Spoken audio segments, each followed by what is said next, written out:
Okay, hi everybody. Welcome to Phil and Dave's Excellent Adventures. Just Dave here. Today I am talking about the movie Blue Beetle. This is going to be a spoiler review, so if you have not seen the movie yet and you are concerned about spoilers, I would suggest you go and watch the movie first before you watch this review. So, Blue Beetle is the latest DC Comics movie. It's about a young man, Jaime Reyes, who acquires a extraterrestrial scarab that gives him costume with superpowers. So, as far as what I liked about this movie, overall, I thought the cast was great. I really liked Xolo Maridueña.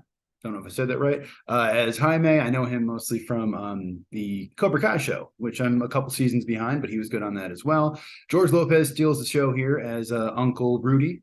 He was great in this, kind of a funny character. I think that crazy uncle is always a relatable character that everyone likes. Susan Sarandon was great as the villain. Seeing her playing this capitalist kind of evil head of a corporation, when in real life she's very liberal and actually does a lot to help people is funny, and I'm sure she enjoyed playing that character as well. I really liked Bruna Marquezine as Jenny Cord. This is the first thing I've seen her in, but she was good. Becky G is the Kaji Da voice. I just thought that was interesting. I thought she did a good job as the voice. And Harvey Guillen as Dr. Sanchez. I liked him a lot as well. I know him from What We Do in the Shadows. I was just watching that, and it was cool to see him in this movie. Yeah. So like I said, Uncle Rudy's great, and also the Nana, Adriana Barraza is the actress's name. Great character. Maybe a little trying a little too hard for what they're going for there, but I really enjoyed her. I really liked her performance. How they revealed she's like a revolutionary, and she like knew how to storm into the building and stuff. That was all fun. That was all really cool. I also really liked Damián Alcázar as his dad, and Elpidia Carrillo as his mom, and Belissa Escobedo as his sister. So overall, throughout, great. I really like the entire family and the family dynamic.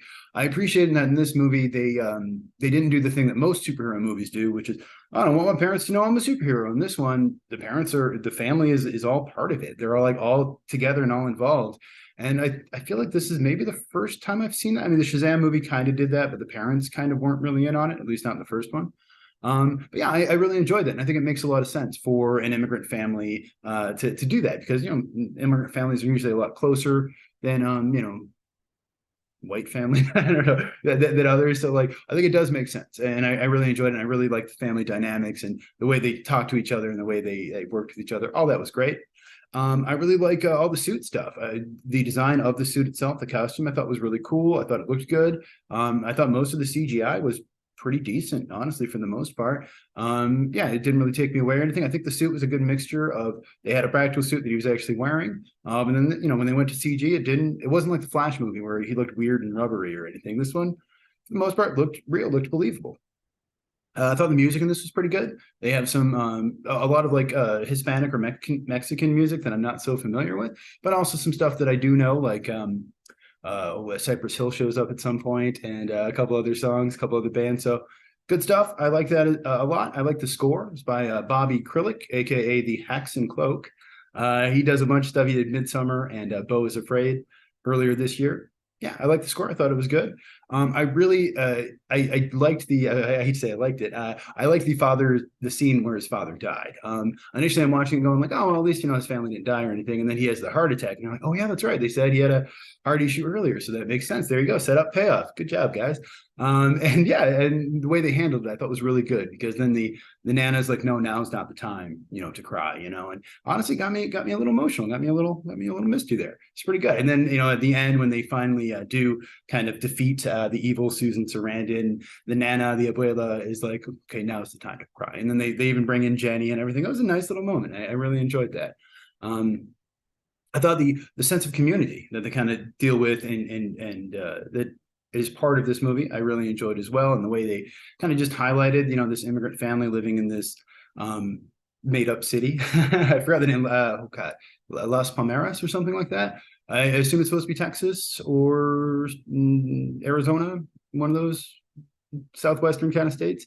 Yeah, I liked all the stuff with Blue Beetles, the old Blue Beetles. We got to see the old Blue Beetle costume, and the Ted Cord one, and the Dan Garrett one as well. That was cool. I liked all the designs and getting to see all of his kind of janky Blue Beetle stuff. He had that one thing that was basically just like a Nintendo Power Glove, I think, but it worked to like be the shield that his sister uses. And all that stuff. Really good stuff. Really good. I liked the little Beetle mobile, I forget what they call it, but the his version of the Batwing. Cool stuff. I liked the way that it looked. I liked having the family driving all that stuff. That was really fun. And I liked at the end they revealed that Ted Kord is still alive, so that's great. We might have, we'll see if they make a sequel, and if not, we might have Ted Kord showing up later in the new DCU, whatever they call it. So as far as what I didn't like about it, it is maybe a little slow at parts. I think, especially sort of in that first act where we're kind of just getting to know people and kind of getting to meet the family. It's like, all right, and like when they first introduce Jaime, it's just like, oh yeah, your house is, they just doubled the rent or tripled the rent or whatever, so you're probably going to lose your house, and your dad had a heart attack, and I forget all these other terrible things that happened, and it's just like, Jesus, man, poor kid. While he's away at apparently Gotham University, according to his shirt, which is cool. We did get to see some little kind of Easter eggs. Not enough though. I thought I had heard that Superman was supposed to be in this, Henry Cavill, and he was not at all. I think they might have mentioned him briefly, but I'm not sure. Movie is a little too long. It's 127 minutes, and I would say it felt like it. There was definitely a point where I'm watching this movie going like, wow, this is still going, huh? Okay. And I'm glad they didn't go into like 2.5 hours or anything crazy like that. But I think if they would have just maybe cut 10 minutes out or so, it would have just been a little bit tighter, a little bit more concise. There are parts that were a little boring for me. I think again, just kind of. Normally, I don't really like the action scenes, but in this movie, it was one where I liked the action and I thought it was good, but when there wasn't action, I wasn't as interested in it. This movie, one bad part about this movie that a lot of the MCU movies did, especially early on, and that a lot of superhero movies do, is that the villain is just a bad version of the hero. He's the exact same character, basically. He's got like the same powers, the same kind of suit. He's an OMAC or whatever, but it is very much just like, oh, it's an evil version of the good guy. Okay. And I like the guy, I liked his performance, and I did appreciate the way that they kind of went to his backstory a little bit and why he was the way that he was. Although we do get into a lot of dead mothers in this, which I know is a trope of storytelling, but Jenny Cord's mother is dead. The bad guy, I don't remember his name, the OMAC guy's mom is dead. Jaime Reyes' dad dies, and it's like, okay, I understand that happens, but it does seem like there's other tragedies people can experience than besides their parents dying. I don't know, that's always the go-to for a lot of these. And the movie is it's very paint by numbers. It seems like just in some ways just very generic in terms of the storytelling and kind of the beats that they hit and the way that they do it. It seems like if you've seen a superhero movie before, you know exactly how this one's going to go. So other than that, movie is directed by Ángel Manuel Soto. Didn't say that at all right, but Ángel Manuel Soto, Ángel Manuel Soto. One of his first movies, he's done a couple other before this, Charm City Kings, and a movie called La Granja, which I think was a short. He's from Puerto Rico, so that's cool, and it makes sense that they wanted to get a Hispanic or Latino director in here. It was written by Gareth Dunnet-Alcocer, who has written a couple things like Ms. Bala, and I think he directs a lot too, because he directed and wrote Contrapello, which may have been a short as well. And he had some other ones on there. Yeah, overall pretty good. I haven't seen any of his other stuff. This movie was originally supposed to be released on Max, whatever HBO is calling their thing. I think it's Max now. I think after the executives watched it and they got some kind of audience feedback, they said, no, let's put this out in theaters and see if we can make some money. And I think it's a solid choice. Budget on this is between 104 and 125 million. Sometimes they like to get a little cagey about how much they spent on the movie, which always makes me think it's probably more. But so yeah, if they spend 125 million or 104 million, they're going to need to make 250 million dollars to be profitable. Well, considering that they initially wanted to just put it on Max, just to get subscribers, that might as well make some money. Opening weekend, it was projected to make 25 to 32 million in the US, and it made 25.4. So very much on the low end of expectations, but still, what they expected. So that's not bad. It's at 43 million worldwide. Part of the issue too with this movie is they can't promote it because there's a writer's strike going on right now. And so, yeah, I think all of the actors, or there's an actor strike. There's a bunch of strikes going on right now. Either way, I think, yeah, the actors are not allowed to promote the movie at all. So they can't really go out and talk shows or do any of that stuff. And talk shows aren't doing anything now because they aren't paying their writers. So, yeah, I think it's something they realized and something they knew. And yeah, maybe they are going to lose a little bit of money on this, but I don't know. I think it's a smart idea because there is a lot of, Hispanic people in the United States and throughout the world. I mean, most of South America. So yeah, I definitely think there is an audience for this, and I hope that it finds it because it's not a bad movie. It's not a great movie, but it's not a bad movie at all.